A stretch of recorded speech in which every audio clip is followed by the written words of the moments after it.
Pod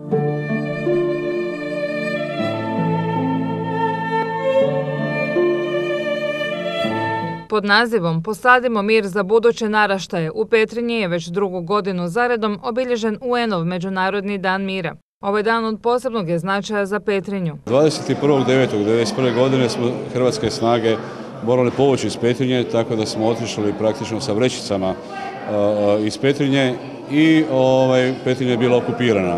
Upravo je velika simbolika u tome da znači na taj dan se obilježava dan mira, na dan kada su Petrinjci morali otići u progonstvo. Svakako da mi želimo da sve to skupa ostane iza nas, da nikad na ovim prostorima više ne bude rata. I upravo dan mira je vrijeme kad šaljemo poruku svima onima koji misle drugačije. Mi ćemo danas posaditi drvo mira u gradu Petrinji koje ćemo vrlo pažljivo njegovati da odraste i bude jedno veliko drvo i da više nikad ne bude rata. Tako je simbolično kod Hrvatskog doma posađeno stablo mira, a riječ je o likvidambaru, egzoti američkog porijekla koje u jesen dobije lišće prekrasnih živih boja. Stablo mira smo se odlučili posaditi, stablo ima simboliku. Njegovi korijeni su duboko u zemlji. On uzima iz zemlje, iz svojih korijena, iz prošlih narača, ono što mu treba za hranu, ono najkvalitetnije, filtrira i raste prema nebu. I mi želimo djeci pružiti tu šansu. Svako od vas jedno stablo, rastite. Rastite, otvorite pogled prema nebu, otvorite pogled prema beskraju. Nemojte biti možda opterećeni našim predrasudama, nekim zabludama naš odraslih. Vi kreirajte svoj život, kreirajte svoj, dopustite svoje snove. Za njih ovakve radionice koje smo radili, stablo mira koji ispunjava želje koje su želje pozitivne, nematerijalne, golub mira ima još značaj. Njima golub mira još leti, on je živ. Za naš odrasle je to postala jedna malo istrcana fraza koju upotrebljavamo često deklarativno. I mi želimo potaknuti da mladi razviju svoje potencijale, da realiziraju svoju kreativnost i da im mi odrasli damo za to uvjete. Da im damo plodno tlo, da to stablo mira raste i da zauvijek raste u Petrinji. Međunarodni dan mira organizirala je škola nenasilja, savjetovalište za djecu i adolescente i Pučko otvoreno učilište Hrvatski dom, a održan je pod pokroviteljstvom hrvatskog predsjednika. Događaj je nazočila i predstavnica UNDP-a. Za nas je to dan za slavlje zbog svega što je postignuto u prevladavanju nasljeđa rata. Također na današnji dan želimo s djecom podijeliti ideju da je mir svakodnevni izazov koji nije rezerviran samo za diplomate i odrasle, nego da svi trebamo raditi svakoga dana na tome. Da su djeca najbitnije vidjelo se prilikom obilježavanja Dana mira.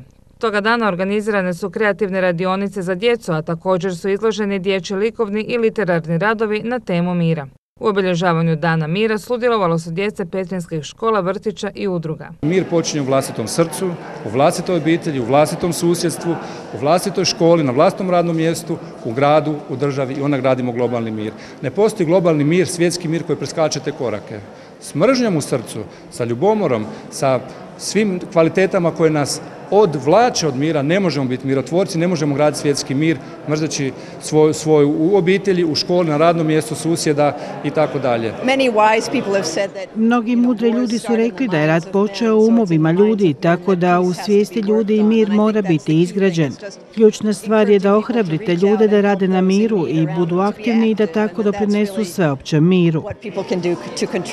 Bez obzira na ratno stradanje i sve loše što rat donosi, Petrinja je pokazala kako unatoč tome može biti grad mira. Ja sam uvjeren da možemo svi zajedno, znači i mi koji smo se domicilni Petrinjci, koji smo se vratili u Petrinju i oni Hrvati koji su se naselili znači iz svog zavičaja, vratili se u svoju domovinu, a isto tako i svi oni povratnici koji su 1995. godine morali i bili prisiljeni otići iz ovih krajeva zbog politike koja je tad vođena.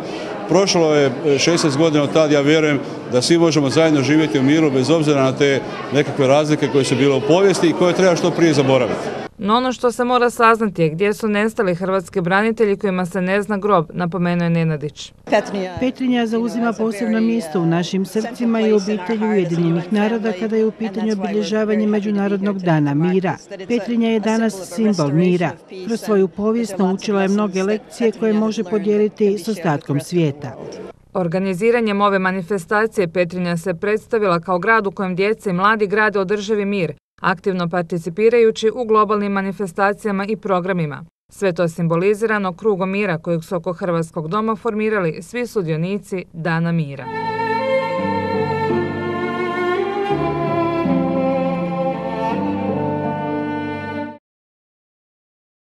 Pod nazivom Posadimo mir za buduće naraštaje danas je u Petrinji već drugu godinu zaredom obilježen UN-ov Međunarodni dan mira. Ovaj dan od posebnog je značaja za Petrinju jer je na današnji dan prije 20 godina Petrinja u Domovinskom ratu bila okupirana i stanovnici su s vrećicama u rukama tada morali napustiti svoje domove. Svakako da mi želimo da sve to skupa ostane iza nas, da nikad na ovim prostorima više ne bude rata. I upravo Dan mira je vrijeme kad šaljemo poruku svima onima koji misle drugačije. Simbolično je kod Hrvatskog doma posađeno stablo mira, a riječ je o likvidambaru, egzoti američkog porijekla koje u jesen dobio lišće prekrasnih živih boja. Mi želimo djeci pružiti tu šansu. Svako od vas jedno stablo, rastite. Rastite, otvorite pogled prema nebu, otvorite pogled prema beskraju. Nemojte biti možda opterećeni našim predrasudama, nekim zabludama naš odraslih. Vi kreirajte svoj život. Međunarodni dan mira u Petrinji je organizirala škola nenasilja, savjetovalište za djecu i adolescente i pučko otvoreno učilište Hrvatski dom, a održan je pod pokroviteljstvom hrvatskog predsjednika. Događaj je nazočila i predstavnica UNDP-a. Za nas je to dan za slavlje zbog svega što je postignuto u prevladavanju nasljeđa rata. Također, na današnji dan želimo s djecom podijeliti ideju da je mir svakodnevni izazov koji nije rezerviran samo za diplomate i odrasle, nego da svi trebamo raditi svakoga dana na tome. Mir je za mene sreća, zadovoljstvo i ljubav.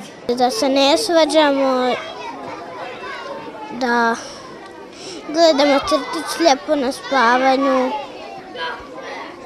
i da se igramo. Osim sadnjom stabla mira, program je u Petrinji obilježen i dječjim likovnim kreativnim radionicama te izložbama likovnih i literarnih radova na temu mira. U obilježavanju Dana mira sudjelovale su petrinjske škole, vrtići i udruge.